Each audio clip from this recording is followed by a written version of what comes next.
All right, we are live. This is Bigfoot Society Podcast live, and we are going to be talking to a good friend tonight, Mr. Tate Hieronymus from the Bluff Creek Project. And yeah, in a minute, I am going to be bringing him on. But if you have any questions for Tate, definitely go ahead and leave those in the comments, and I can share those. This is also going to be recorded and put into podcast form. So this will be it's kind of an idea I'm trying to play around with. But let's go ahead. Let's bring Tate on here, and we'll start talking with Tate from the Bluff Creek Project podcast. Tate, how's it going, man? Well, I can't complain. Oh, and if anyone's watching this, let us know in the comments if you can hear us okay. I think we sound good, but the whole one person, your job is to comment. my phone's like overheating for some weird reason, but we'll see. Hey, all right, we got our first comment. Are you ready, Tate? Go for and it. For the podcast, the Hey Strangeness says, "Hey, look at these handsome guys." So he's not wrong for sure. Nope. All right, well, Tate, let's get into it. So for people that are listening to this podcast or stumbling upon this YouTube live, what is it? How did you get involved with Bigfoot? What's the history there? I guess it's just dumb luck, if you want to call it dumb luck. Okay. How so? I don't know. You just, when you grow up, you kind of gravitate towards certain things in your life. And for me, it was just weird things. Okay. And so Bigfoot was one of those weird things I thought was really interesting. Totally. It was totally Monster Quest and the Patterson Gimlin film that really got me hooked in the whole Bigfoot craze. Awesome. So, I mean, yeah, that was probably in, I want to say around 2001, 2002 is when I really got interested in the subject. Okay. So it's a similar story to my story. Probably a lot of people that are seeing this or listening to this, you've had some connection with either In Search Of or Monster Quest, depending on what your generation is. But a lot of people may know, special fact about you is you are involved with the Bluff Creek Project and the Bluff Creek Project podcast. So how do you get involved with these guys that are boots on the ground in the film site area? How does that happen? I don't know. I just kind of, how I got involved with those guys is just, I was living in Mexico and I was wanting to plan a trip to the film site, just never got around to it. Cause for one, we're living in Mexico and you had to go from basically Ensenada, if anybody knows what that is, it's south of San Diego, probably an hour or so.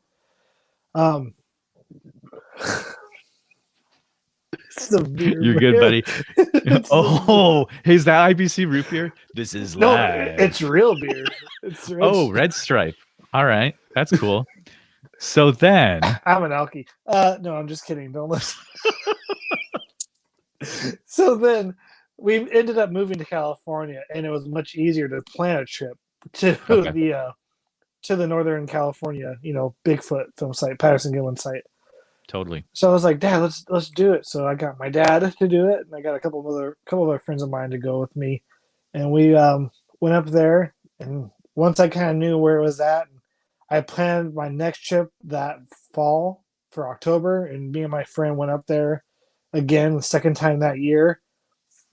And that's when we ended up running into Cliff and Bobo, just by chance, and we hung out with them, and they were really cool. So the third time I went back up there was my second summer there, and that's when I got involved more with the Bluff Creek Project. I met Robert Leiterman, Kit Morrill, Rowdy Kelly, and all those guys.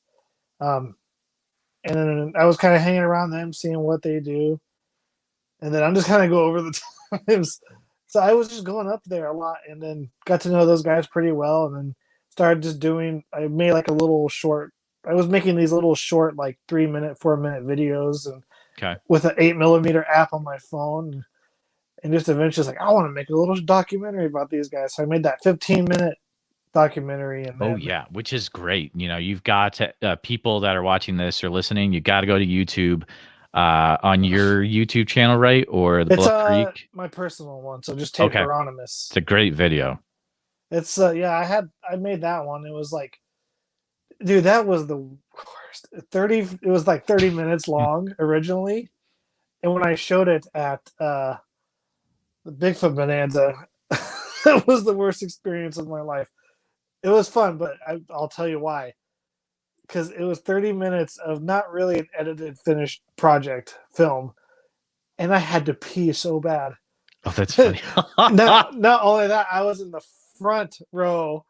Daniel Perez was there. Seth Breland was all up there. Oh, funny. I had my friends and family in the back, and there's the theater was packed. It's like, if I get up and go pee during my own film, people are not going to like that. You can't do it. You gotta muscle through. You gotta muscle through. Did you muscle through, or I can't remember this? You did. Okay. I did do it. But all right.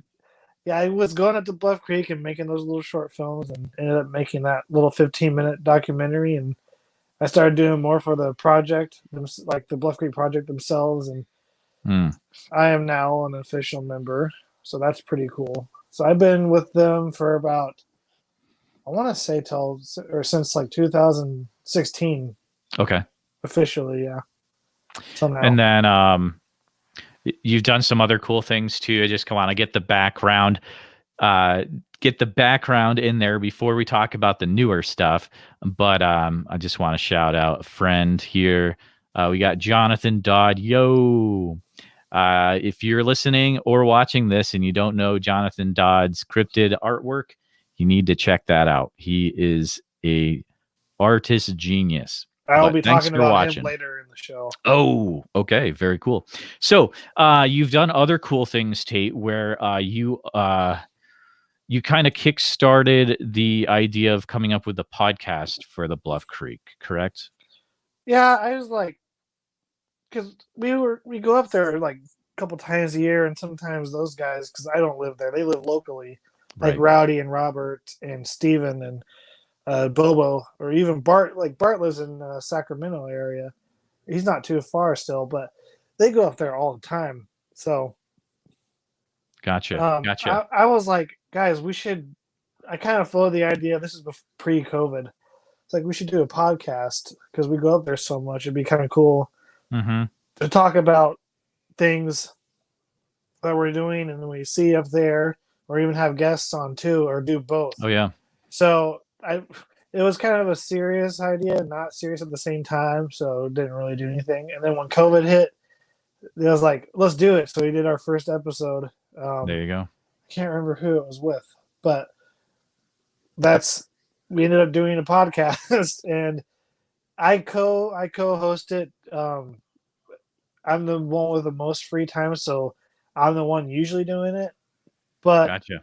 That's why I'm co-host, because somebody that has free time in the group, the project will jump in and co-host with me. Very cool. Very cool. So you got that. Also, I like to point out another thing about you is that you actually have something that is a special exhibit that's part of the North American Bigfoot Center, correct? I do. I think, was it Matthew Knapp? Does he do Bigfoot Crossroads? Is that his YouTube Yeah, that's thing? him. Yep. I liked how he, in the description, he labeled me. Oh, really? He's like, Tate holds the title for the only interview with Bob Gimlin at the film site. You do. Yeah, so that's special. So that interview that we're talking about is at the North American Bigfoot Center, which is owned and run by Cliff Berkman and co-run by his wife, Melissa. And Condor Anderson is the manager there too. So yeah, but that film is on display. You can go and listen to the full interview, which is 6 minutes long, and that's the only place you can actually see the full interview. Very cool. Yeah, I mean, it's one day I will go to that museum and I will see the interview by Tate Hieronymus in its habitat entirety in the museum. Yeah, be a good time. So someday. Before we continue, just want to mention again to our listeners, if you have any questions for Tate as we go along, feel free to put those in the comments, and we will sprinkle those in. Do you mind if? Go ahead. I'm holding you to those original questions you got from before. I have one. I was just, that's funny. So you have one. You want it now? Go for it. All right, ready. Okay. Bring it up on my screen. So this is from Mothman 46. Okay. So has Tate ever given any thoughts on what they might be saying or signaling to Bigfoot when they whoop, tree knock, or play the Sierra Sounds clip? What do you think? Oh Lord. Well, I'm assuming when he says play the Sierra Sounds, he's probably talking about call blasting. Yeah, I'm going to guess he's just saying whatever your form of call blasting is. Yeah. So as far as that's concerned, I don't know. Because we don't really know what they're saying to each other. I mean, it's true. We don't know how birds communicate and why they do and what they say to each other, how animals communicate and why they say and how they communicate, what it means. So, I mean, that's kind of anybody's guess. I mean, if you ask a lot of Bigfooters, they're still trying to figure out what calls and whoops are meaning when they call to each other.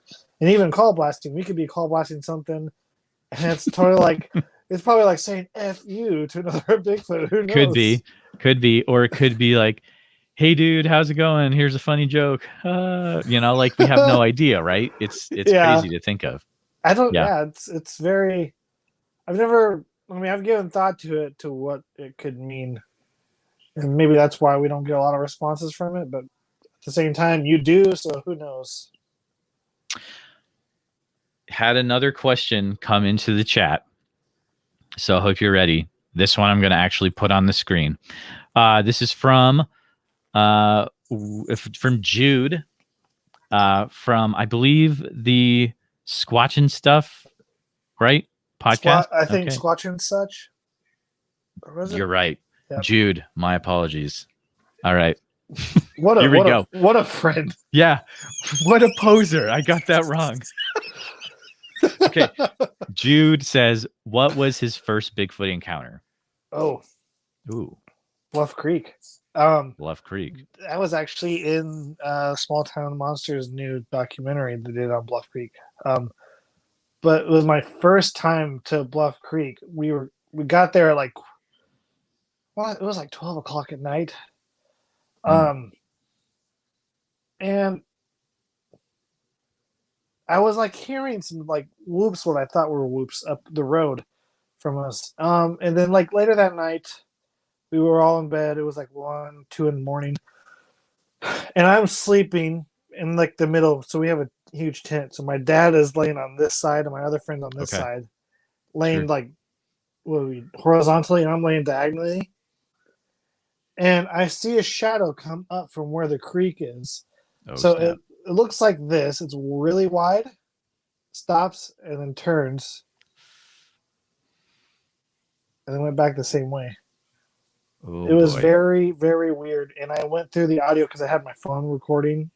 Yeah. Somebody's like, if you have an audio recorder, just record audio all night and then you can go back and review it. So I did that. My phone died. So I charged it in the morning. And then when I got back from that trip, I was listening and something did walk around our tent. I did hear a wood knock, but it's so faint because the creek in Louse Camp, if you've ever been there, it's super loud and it's really hard to hear anything. But so I did get something on the audio, very faint, but it's not definitive to say for sure. It was Bigfoot, but it was really odd the way everything happened. So you could hear it walk up from the creek to your area, almost like footfalls, or? Well, I couldn't hear it because it was actually believe it or not, for people who don't know, California in the summer is really, really hot. It can get up to 100 degrees. Wow. But surprisingly, it can get really cold at night up there. You would be shocked at how cold it can actually get. So I had a hoodie on and I Okay. was in my sleeping bag, so I couldn't really hear that well. Oh And man. plus, with the sound of the creek, it's all is making it really hard to hear anyway. So I Man. couldn't really hear anything walk up. And plus, these things are really quiet when they try to sneak up on you. Gotcha. Yep. But I just know that a shadow doesn't move and go back the same way it came from. A shadow usually kind of just goes Yeah. one continuous direction. Oh man. So I Oh was like, that's not a shadow. There's something walking out there, and it's right outside the tent. It freaked me out, man. yikes. Dude, like, But okay, you people talk about like how freaked out. I'm new to Bigfooting. Like, if you're new to Bigfooting, like I was at that time, that was my first yeah. time out really Bigfooting, and like one of the most historical place on the planet for Bigfoot. The Yeah, next few like that's nights, it. Yeah. yeah, the next few nights, dude, I was wearing sunglasses. I couldn't with sunglasses. I could not see anything at night. Oh, that's funny. I was like, I don't want to see that again. What did your dad, how did your dad react to that? They were asleep. I was the only one. I could not No, sleep. but like you probably tell him the next day, you're like, hey, did you tell him like, hey, I think there was like a Bigfoot near our tent or something? Yeah, I did. I was What do you asking. do? I don't know. Yeah, I can't remember what he said Oh, okay. exactly. All right. He said it's possible. Yeah. But my other friend was in his tent, like next to ours. Okay. But I asked him, I was like, "Did you get up any time of the night or anything like that?" He's like, "Nope." And Oh, we yeah. were the only 4 people in that camp. And Wow. I will promise you, you guys can ask Alex, Eli, Jonathan, me, Ron Reed, Yep. anybody about last camp, and they will tell you this. And this is something we actually talked about this trip here. We camped at the Patterson Gimlin film site, Yeah. and what we're thinking is Louse Camp is actually really freaky at night. Like you would actually be surprised. It's almost you can feel it. It's so creepy at night. Wow. And when we camped at the film site, it was like a different vibe. We didn't really feel creeped out. Which is super weird because like in Louse Camp, your car is like you just drive into camp and you're there. Okay. You could like camp right by your car, and if you have any emergency, you just get out and go. But for some reason, it's so creepy to camp in there. It's weird. And I find that really strange when you have to hike into the film site to camp there. The only way out is to hike out, and it's like a good hike, but it's not as creepy, which is really weird. That's what so we've kind of alluded to it already, but so Small Town Monsters did just release actually yesterday or the day before for public access on their YouTube channel, the Bigfoot at Bluff Creek. It's the next on the trail of yep. Okay, mine's back. Sorry. But it's about an hour long, and it's a solid documentary, and it's about the travel. Pretty much this summer, there was a group of you guys that all pretty much converged at once onto the film site area, and there's going to be that documentary, your documentary, Jonathan Easley from Western Bigfoot Exploration, right? Yep. He's coming out. So it's a very cool. And there's also like been a lot of different podcasts talking about already, like Alex Petikoff's podcast. His YouTube has come out with a lot of really good stuff. Sasquatch Out of the Shadows. But what was it like being involved with that, Tate? I kind of knew what I was getting myself into, but at the same time, it was what it was like being involved was amazing. Because I bet, yeah, I felt like a total badass being their guide. Yeah, like you're the old kid on the block. You're not the new kid on the block. You're like, oh, I know this, and this. Let's go for it. But it was I mean, if in my personal opinion, that was probably one of the best years going to Bluff Creek of all time. That's probably the most action I've ever had in Bluff Creek simultaneously, like in one trip. And I think it was pretty historical because you had like 3 three different groups of people doing their own version of Totally. documentaries. Totally.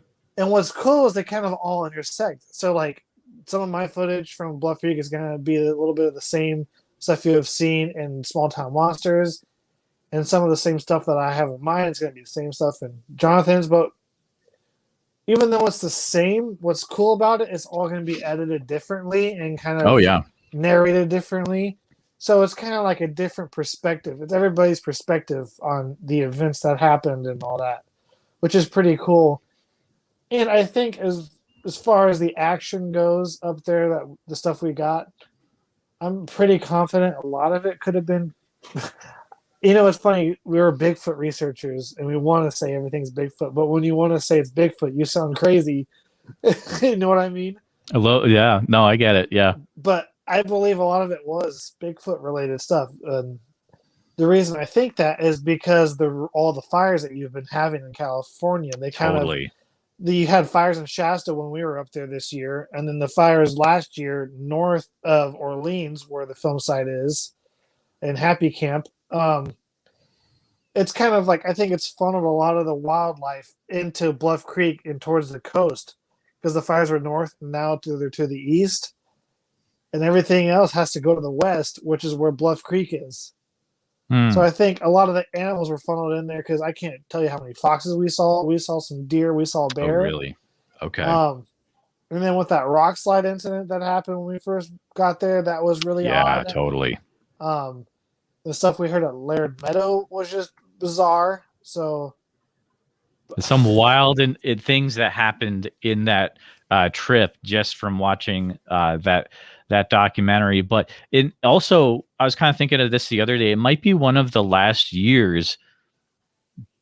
I mean, you just had posted that there's a forest fire that's in close proximity to the film site. I mean, those huge fires out in the PNW in California, like who knows how long we will have until, maybe even the film site burns. You don't know. So I mean, I hate to say this, but yeah. at the same time I don't hope for it, but at the same time I think it would be neat in a really bizarre way, and here's why. Okay. This is gonna sound really bad, I guess, I but get what you're gonna say, but I definitely feel say it. like if the Yeah. fire hit the film site, Yep. all the trees would be dead. Yep. Even the big tree that you see, but they would still be there unless they fell over during the Yeah. fire. But that means you can remove a lot of the dead growth trees on the sandbar and get what the film site looked like back then. Yeah, Or exactly. even though it won't be, Yeah. lush with growth of plant life, you would still almost, it would kind of look more like that. That would be weird to think of. Yeah. But But burnt. good point. Good point. Yeah. But I You don't never want that. know. I'm not saying I want it to happen. Yeah. I'm just saying it would be Hopefully a not. Hopefully not. no. It scares me every year because it seems like the fires always get closer and I closer know. each year. I'm like, is this going to be the year? But Yeah. Let's take a step back. And so we've kind of laid the groundwork, but the main reason I wanted to have you come on was to talk about your documentary, right? So let's start with, so how did you uh when did you first get the thought, like, okay, I want to throw my hat into the ring, make my own documentary about Bigfoot? How did that come about? I think I wanted to do another one after I made the first one because it's like Okay. I think what it is when I did that first one I was like, okay, I want to do another one. I don't know when, but I know I have to approach it differently and do it better because Gotcha. I learned a little bit from doing that first one. You learn what not to do and what to do, Mm-hmm. and it's like, I mean, who's to say this one's going to be that great? Personally, I mean, I might think it's great because I'm the one who made it. I think anybody who makes art of any form is going to like it, regardless of who thinks it's great or not, because they made it. But at the same time, I don't know what other people are going to think about it. So I think this one's going to be really good. I think I do too. I think it's going to be nice. But that being said, I think even moving forward, if I ever did more, they get better and better as you progress. Anytime like with music, if you write music, you're not gonna write a hit song the first go around. It's gonna take practice. You get to be a better songwriter and Oh yeah, totally. a lyricist, and you're gonna write a really good song. It's just a trial and error, and it's the same thing with film. It's not you're gonna hit one out of the park. If you do, that's really weird. You're a prodigy at that point, but I don't know. So So that it started with that. It's like I want to do this one better, and then um, I don't know what motivated me to just go out and do it, but it was in the back of my mind the whole time. Gotcha. And it's like, so people need to, I think a really good thing to know is that it's not just like you're deciding, hey, I'm going to go in my backyard and make a film about Bigfoot. There was a huge, I mean, you've really put everything into this. You were starting at one part of the country, driving all the way across, literally, to the and other up part of the the country. coast, Yep. and back, and surviving, which is nuts. Like My the whole car time I was like, survived, which is nuts. I mean, so your car is awesome, but I'm like, wow, this is pretty intense. Like, yeah. So I don't. Okay, so people are like, why can't you just fly there with your gear? I'm like, I don't want to fly because Yeah, for one, I want to have the comfort of having my own transportation that I don't have to rent anything, totally. and I can keep all my gear with me and not lose a thing. And it helps me stay more focused, in my opinion. And I think when you fly somewhere and you have to carry crap, Yep. things get really scattered. So yeah, I drove from practically Miami, Florida, Mm-hmm. to Los Angeles, It's crazy. and then I was in like the greater Los Angeles area. Uh, to be more specific, Fraser Park, which is an hour or two outside of LA. So I mean, it's not terribly far, but I was there for a week camping, and I got a cool story about that. Okay. Anyway, yeah, I was there for a week, and then I was there for another week staying with some friends, just visiting. Then I met up with Alex and Eli in Santa Barbara. Gotcha. We camped one night somewhere. Then we drove up. I think was it the whole day? Oh wait, we drove up and stayed the night in the Redwoods one night. Then drove up the next day to Bluff Creek, met up with Bobo, and then finally went to the film site. We were there, or we were to Last Camp area. We were there for a week. Then I drove to Portland. I was there for a week, and then I drove from Portland to Des Moines. I was there for a week. Then drove to Alabama. This guy. Then I drove to Alabama, and I was there for 3 days, and I drove back to Florida. Oh my goodness! Wow, Tate, it's wild. I left June 20th, and I got back home on like August. Was it 5th, 4th, something like that? Such an adventure, my goodness. But that if you had, yeah, go ahead. I want to tell you that really funny, real quickly. Yeah. So I was where I was camping. I wasn't camping in the mountains yet because I didn't want to spend all the gas money driving back and forth from like the mountains to like the main area where I had cell service to text everybody. Yep. So I was meeting Jonathan Easley, and then later on, my friend Austin Brown, and then actually Rainn Wilson's assistant, Carlton, and Carlton's sister was going to meet me out there. But I was in the area for 2 or 3 days before Jonathan met up with me because I got there early. So Jonathan met up with me. I was like, I can't remember what day it is, but whatever night he met up with me, it was like 1 a.m. He got off work, got his stuff, and met me at 1 a.m. We got to our campsite at 3 in the morning. Oh my goodness. We were just so jazzed to be out camping and not having to deal with everything going on in the world right now. Oh yeah, sure. That like, hey, you want a beer? He's like, I'll take one. So I grabbed one myself. We chatted, we started a fire hanging out. And like, hey, I'm gonna get another one. You want another one? I'm like, yeah, sure. So we had another one. A second beer led to a third beer led to a fourth led to a fourth led to a fifth, and by our fifth beer, we were like, dude, was that the sun? The sun was coming up. We basically drank beers from 3 a.m. till the sun came up. That's a great story. There you go. That's a killer story. It was the best. You're camping and you're having fun when you drink beers till the sun comes up. That's true. Hey, we got a question from someone in the chat, and I'm gonna throw this in because this is a good one. Our friend Jonathan Dodd says, "Hey, what's your favorite part of filmmaking?" Not the editing, I can tell you. A lot of people say that. The filming part is fun. Sometimes, my problem is I have too much fun camping that I forget to film. Then you have to force yourself to film. Oh yeah, sure. But even when you have to force yourself, it's still fun because you're out there doing it. You're experiencing it firsthand. So I would say the actual filming part of everything is fun, but the editing sucks. Editing is rough.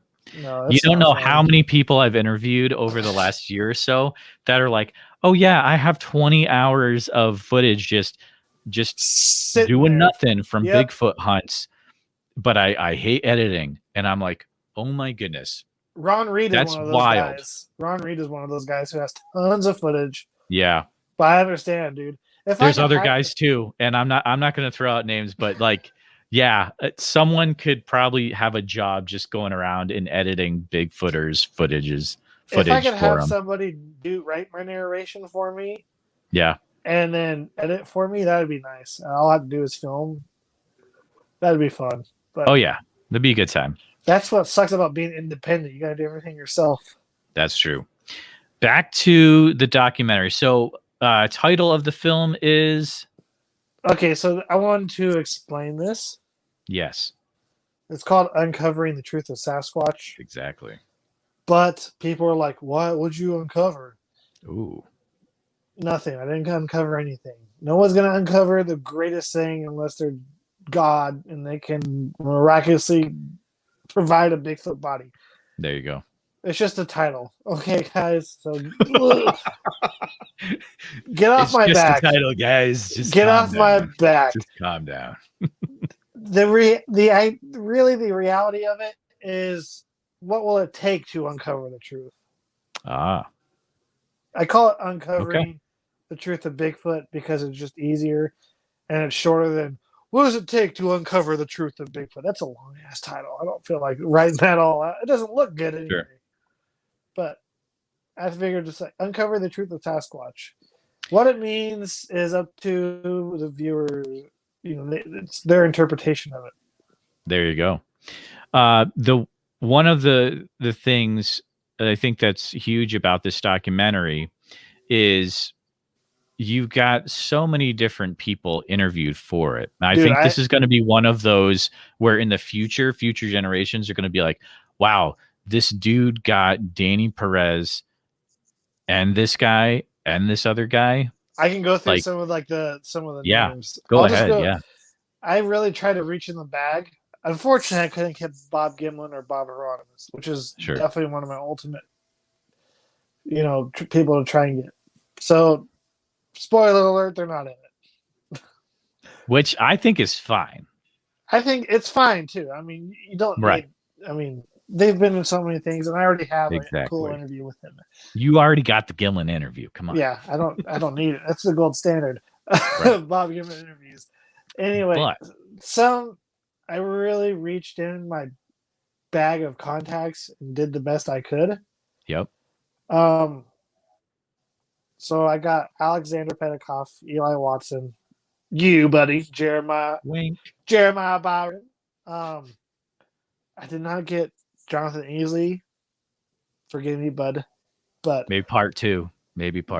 Part two. I got Jesus from Breaking Bad. He plays Gonzo. Oh yeah, totally. He's going to be in it. Yeah. Matthew Lowe, the son of Rob Lowe, is going to be in this. Solid. I'm trying to think who else. Rowdy Kelly. Files. Watch that. Low Files. I definitely recommend that. Rowdy Kelly's going to be in it. James Bobo Fay, Cliff Nice. Barrickman, Connor Anderson. I think I can't remember if that's all. Oh, Dana Perez. Yeah, don't want to forget. Solid. Don't want to forget that. So I mean, it's a pretty good list of people. So the other thing I just thought of this is, so you're not only getting established Bigfooters in what we consider the older generation, but you're also getting the younger generation. Yep. You're getting your Connor Andersons, your Eli Watsons, your Alex Petticoffs, all those guys, which is really cool because I think sometimes films tend to either go towards one side or the other, and to get that like both sides is very cool. So that's kudos for that as well. I think there's more lesser known people in this film, like as far as Bigfooters are concerned. I mean, with notoriety, you probably have Matthew Lowe and Jesus, but they're not like they're known to be interested in Bigfoot for sure, and they've gone out and they've like Jesus, he has his YouTube channel Breaking Bigfoot, and then Matthew Lowe has the Lowe Files with his brother and dad. Yep. But when you think of Bigfoot researchers, you don't think of them. You think of like Dana Perez and Cliff Barrickman and blah blah. So as far as like known Bigfooters, those three, Dana Perez, Fay, and Barrickman, are the most known. But the other ones are not, which is pretty cool. Yeah, that's awesome. You're able to get all those interviews in there for sure. Well, I will say this. Unfortunately, Zoom is a great tool for interviews. So 2 of the interviews are going to be Zoom. But you know what? Like I said, who cares? Hey, it's like you do what you got to do, and I don't. If someone is like about it, then whatever, dude. If someone's about it, like you save up money from working your ass off. Yeah. You drive across the country. You do what you in the middle of a pandemic, like in the middle of a pandemic, and try to work with everybody's schedules to do everything. As an independent filmmaker, no, that's not going to happen. It's not going to happen the way you want it to. Was there anything that you learned through this whole process that kind of surprised you, or anything new, or is it kind of like you had already known all that before? I kind of known all it, but I think the thing I known, but I should have done it, is film a lot more. I think anybody doing documentaries will tell you, film as much as you can, because that's the most important thing. You need a lot of footage. I mean, I did good for this one. And I have like old footage I'm going to probably use that I haven't used before. So it's okay, cool. It's not like, I mean, I did do a lot of filming. I don't have a shortage of filming. I think my only thing that's going to surprise me is the length of my film. I want it to be longer. I'm anxious to see how long everything is going to be. So we'll see, and we can talk more about kind of the layout of the film later if you want, because I can talk about it. There's an idea of what I'm going to do with that. Yeah, if you want to share any of that, that would be awesome. Like if you really, if you have anything like that, definitely go for it. So the way I'm kind of writing it out, it's not going to really flow. Okay. It's going to be like little chapters, if you will. So like it's going to start out with Southern California. It's going to be me with Jonathan, Austin, Carlton, and Carlton's sister. We were up there at my thermal site. Did a recreation, did an interview with Austin and I about what happened, and we kind of talked about the whole area up there.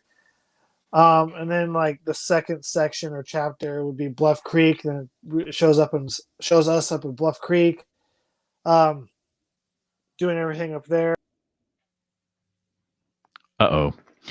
As it turns out, it looks like we have had Tate drop connection. We are going to. Here he comes, I believe. There we are. All right, hey, buddy. Eli's phone was doing this to him one time. Oh, really? So Where did I cut off? You were talking about the different chapters. Bluff Creek. Yep. Okay, my phone. Hopefully, my phone doesn't cut off again. Okay. So if it does, I'll just keep coming back on. Yeah, no sweat. So Bluff Creek, it's going to be a chapter of all the things we did up there, and then it's going to talk about sleep paralysis, which I think is cool. I wrote the narration. I like the way the narration is. I shared it with the guys, and they liked it. And then the last chapter is going to be the Iowa one. Oh, nice. I'm just personally curious. So, because I don't want to give too much away, but I forgot it's not just my interview in Iowa. There's other stuff that happened. So I can say, there was a friend of mine that I grew up with. His grandfather actually saw a Bigfoot on his property in Minburn, Iowa. Really? Reported to the BFRO. Okay. And so here's something cool. So my religious background is Jehovah's Witness. Sure.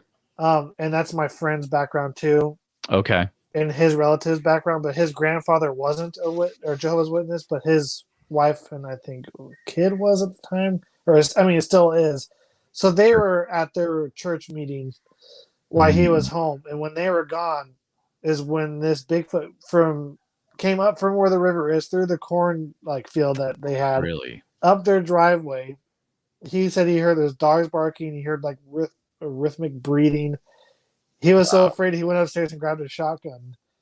Man. He called the police. Awesome. He called the police, and his family got back from their church meeting, and there was police everywhere, and he was telling what happened. And so he reported it to the BFRO, and a BFRO researcher came out and did an audio recording interview with him. And my friend sent that to me, the audio recording, so I'm going to use that in my film. Oh, cool. So I will say the bummer is about the Iowa part. A lot of it's going to be audio. Okay. But I mean, it's still really cool. There is definitely going to be some footage there, but.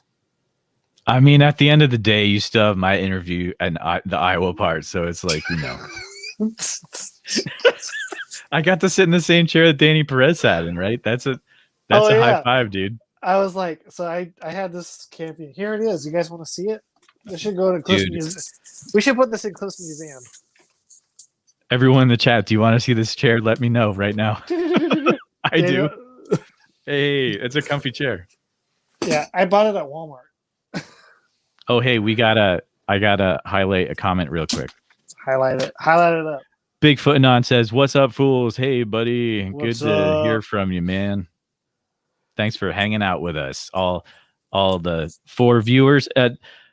Before we go any further, if you have any questions for Tate, feel free to put them in the chat, and we will get those out there. But man, how are people gonna watch this documentary, Tate? On YouTube. Awesome. Okay. It's gonna be free on YouTube. Okay. I'm trying. So I've kind of showed a few people private link of a few little clips, and they're like, the audio is weird. I'm like, yeah, it's not the audio you're hearing. It's actually some weird background music that's not really music. It's just sound. Oh, cool. Okay. I think a couple interviews with me and Austin, and then a few other interviews with some people. I was literally just playing one note on a keyboard, and it was kind of making this really weird wavy sound. And I just put it in, and it just makes that sound. You're like, your audio is weird. No, that's the background music that you're hearing. It's not music. It's just a filler. That's my vision, dude. So back off. People can suck it up. If they don't like people should be cool with what you put out, is what it comes down to. They don't have to be Karens about it. They're like, hey, you can't be Karens about Tate's Bigfoot movie. Oh my goodness, that's funny. How long is the documentary gonna be? I was kind of curious about that because the Bluff Creek video, or the Bigfoot at Bluff Creek, is an hour. Yeah. But you're putting it all together, which is awesome. I don't know. It's gonna be. That's the thing. I don't know how long it's actually going to be total. It could Cool. be 30 minutes. It could be 25 minutes. It could be 40 minutes. I'm hoping for 45. Okay. If I can get 25 to 30, I'll be happy at least. That'll be really nice. I mean, for a YouTube documentary, a feature length document, well, the feature length would be an hour usually. Hmm. But for YouTube, I think the attention span of people is about 30 minutes if it's exciting. Yeah. Yeah, I would agree. It So depends what the content is though, it, but I think 30, yeah. yeah, it has Yeah. to be exciting content. Oh So yeah. I'm hoping for 45 minutes, but we'll see. Nice. Um, if I have to, I did record some cool stuff in Portland. I'm going to put in there, Oh, cool. so I might add that. So that's my plan. But right now, Jonathan Easley is going to be doing writing or recording some narration. That's So I'm awesome. kind of waiting on him to do the narration before I haven't really edited anything, to be quite honest. I'm waiting on him to do narration because my goal is I'm not going to edit the video and then put narration to it. Okay. Um, I'm gonna edit the videos to the narration because he could record the narration and the narration could be like 10, 15 minutes or longer for Oh, I gotcha. one whole section, Yeah. and I could edit to that. Like, so I got 15 minutes of this, perfect.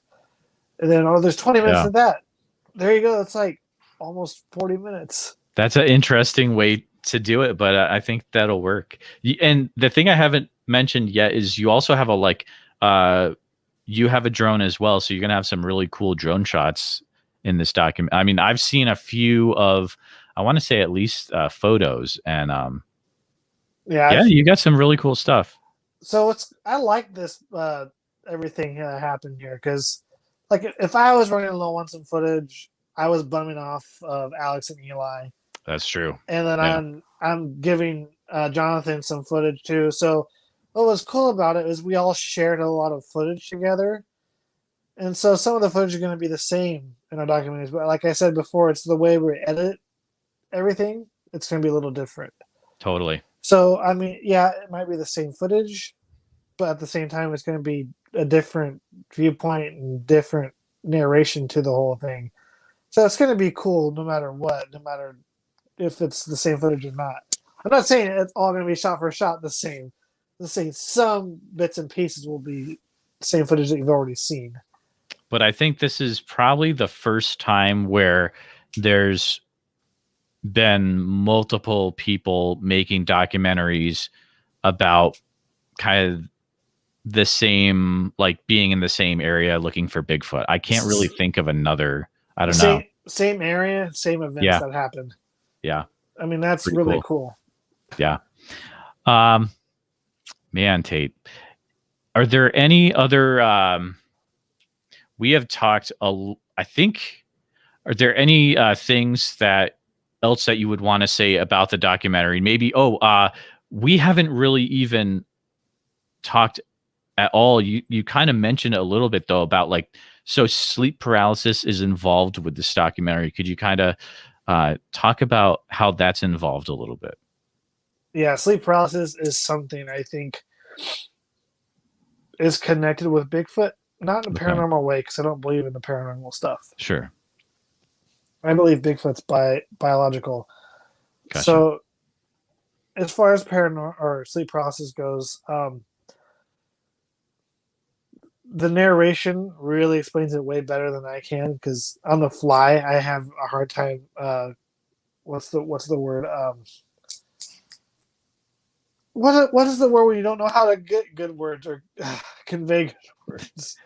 No, I get it. What's that Because word? I have the same issue. Kind of putting your thoughts into words that make sense. I literally just said Yeah. the stupid word You know, that describes what I'm trying to talk about. kind of like we're both having the issue right now. But It's hilarious. Yeah. sleep paralysis.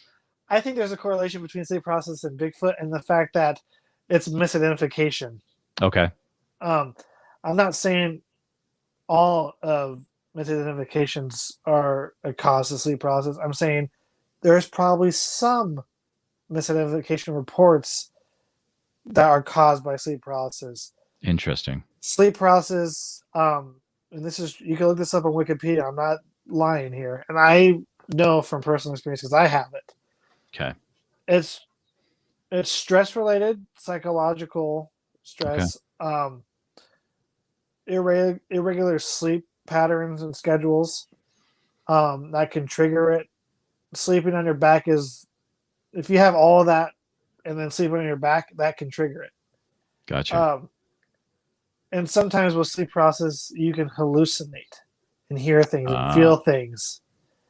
So could it be possible when someone new to Bigfooting, or even a camper that's not, is nervous in the woods, Sure. if they're stressed or they're getting to sleep later and later or whatever, could an episode of sleep paralysis occur in the field, especially for researchers in an area with Bigfoots? Sleep paralysis occur, they hallucinate, like, oh, there was a Bigfoot outside my tent and it left. And I woke up, but it felt like I was being held down. I couldn't breathe or whatever. And they say it was Bigfoot. Or could it be as common, or could it be sleep paralysis being responsible for that sighting? But like I said, I probably explained it really bad, but the narration I wrote out, that's what I like about narrations in films. You take your time with it, and it'll explain it better. So I'm looking forward to, because I think that would be the only Bigfoot documentary that talks about sleep paralysis. I think yours will be the first one, right? Yeah, and like I said, it's going to be like a small chapter. It's not going to be a long part of it. Cool. It just kind of explains what it could be and why I think that. But it doesn't go into too depth of sleep paralysis itself, because that's like a whole nother issue I'm not wanting to do right now. Yeah, totally. You have all these lists of questions beforehand, I think you had, right? that was about it. If anyone else has any other questions, definitely put them in the comments as we kind of start to maybe wind down a little bit. But do you have any anything coming down the road for the future, Tate, or trying to get this documentary edited out, and then we'll see what's going on? Well, just getting this documentary edited, and then awesome. Got a couple more episodes of In the Field left to post on the Bluff Creek Project podcast. Cool. After that, kind of taking a hiatus a little bit. Just I got you. Recharging the old batteries. It's important to do that. Getting some things in line, but I had to do that myself, so no problems there, man. You got to take a little bit of time away. Everyone should do that, really. I think so. It's important. Yeah. It's good psychologically, and just for your mental health. Just a lot of things. No, totally. I was saying you had questions because we had this scheduled before last week, and you said, didn't people put in questions? No, they're losers. Oh no, that was the Mothman 46 one. They put from the beginning. What a douche. Which means everyone's cool. I'm not editing this at all. Yeah, rascally rabbit. No, I love everybody. Mothman is not a douche. I just Mothman 46 is the coolest individual for sure. 100%. Oh, I forgot. Okay, what? Mothman 6 is really awesome. Mothman 46 is awesome. 46. Thank you for correcting me. Yes. Forgive me, Mothman 46. Don't kick my butt. Forgive me, Father. I'm gonna get struck with lightning. Blasphemy. No, but that reminded me, Jonathan Dodd. Yeah. Oh yeah, you were gonna say something about Jonathan Dodd. What's up? I almost forgot. Thank God I did. Okay. Jonathan Dodd is doing some illustrations for the sleep paralysis part of the film. Ooh, really? Yep. Oh yeah. Originally, I was going to try and film it, the sleep paralysis episode thing for the film, but I just wasn't able to get around to it. Didn't happen. like I said, anybody who wants to complain about anything in this film, leave it at the door. 1-800 Tate Hieronymus. Leave a voicemail and leave it at 1-800. I don't care, and I will never return your call. click. But yeah. no, so Jonathan Dodd is doing some illustrations for it. That's awesome. That'll be really cool. Probably a good way to do that part. I think so. Yeah. It's gonna be nice. Hey, oh, check this out. Ready? He says, been working on them today. There you go. Yeah. What sucks is no, it doesn't suck. What sucks is never mind. It sucks because I suck. No, you are the best, my friend. No, I don't. Wait, I'm gonna let everybody on a secret. Whatever I do, don't compliment me. All right, fair enough. Fair enough. I don't know. I feel weird with compliments for some reason. Like I'm a weird person. I don't like a lot of things, and like for some reason, it was like someone's like, "Great job." I'm like, "Yeah." Tate, I got a question for you, and this will be kind of the closer question. Make it a zinger. We'll see. Is there anything or any place? What's on the Bigfoot bucket list still for Tate? You've been able to do all this like really cool Bluff Creek stuff. Is there anything out there that you still want to go to, or what's on the list? Oh God. Honestly, I don't know. Falk is on the list. Okay. There's places in Florida that I really want to check out. I do want to plan to go visit Alex in Maine and see some of those areas in the Adirondacks. Oh yeah, that'd be New cool. York. I want to visit the Olympic Peninsula hang out with the Olympic Project. It's beautiful. Another cool thing on the bucket list is go visit Mark Massell and go see Aid Canyon. Totally, dude. Yep. I would say that would be my second thing on my bucket list to go do. Third would be Olympic Peninsula. Nice. Fourth would be Falk. So, kind of. Yeah, that'd be cool. That'd be cool. We'll see. That's a good list. Well, Mr. Tate Hieronymus, no relation to Mr. Bob Hieronymus. We almost forgot to say that. No relation that we know of. But maybe you need to do ancestry.com and figure that out. Maybe that will be my next documentary. The search for Bob Hieronymus. The search for Bob Hieronymus. Can you make that, please? That will get crowdfunded so quick, Tate. You have no idea. It really would. We need to go all out on it and have small town monsters, Wild Blackburn involved. Goodness. Cliff Barrickman, everybody be like, is Tate Hieronymus related to Bob Hieronymus? On the trail of Bob Hieronymus. Yes. Okay. I'm pitching that to Seth. Pitch it to Seth real quick. No one else can take that idea. It's Tate's idea. But thank you. So it's what's today? Today's. Oh, here we go. Jonathan Dodd says, I'd watch that documentary. We all would. Yeah. We would 100%. I'd watch it 4 times. Today's was it August 20? What day is today? 27th. Today is the 27th. And Sasquatch out of the shadows says, sup, brosefs. Hey, Alex, I see you. Sneaking in at the end. What's up? Alex, stay on for a second because I'm pitching this idea. On the trail of Bob Hieronymus. Is Tate Hieronymus related? Just so nobody steal this idea, this is how you did it back in the olden days with anything when you want to patent something. Right. The timestamp is August 27th at my time, Florida time, 10:30, 10:29, 10:30. Boom, there you go. That's my idea. That's our idea. Anybody tries to steal it, we have proof. That's right. Copyrighted whatevs. Yeah. Tate, thank you so much for coming on. We are coming on at an hour, which I think is pretty good. Let's stay for the hour. We got to wait for it. We got 15 more seconds. But let's say I would be really um I'd be surprised if people listening to this or watching you or watching this haven't heard of you or know how to follow you, but I wouldn't perhaps. be. I wouldn't be. So how can people keep up to date with what you got going on and the documentary and all that stuff? Bluff Creek Project podcast on Okay. Instagram. You can also follow Bluff Creek Project on Facebook and YouTube. Also follow. So let me restart that.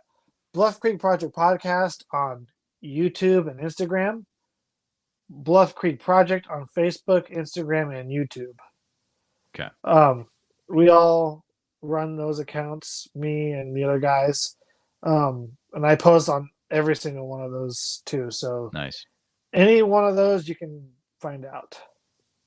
Very good. Very good. Keep an eye on Tate and subscribe to his YouTube channel. That's where you're going to see the documentary when it comes out in a few months. Right? It'll be on my personal YouTube channel. This is different. This is not related to Bluff Creek Project at all.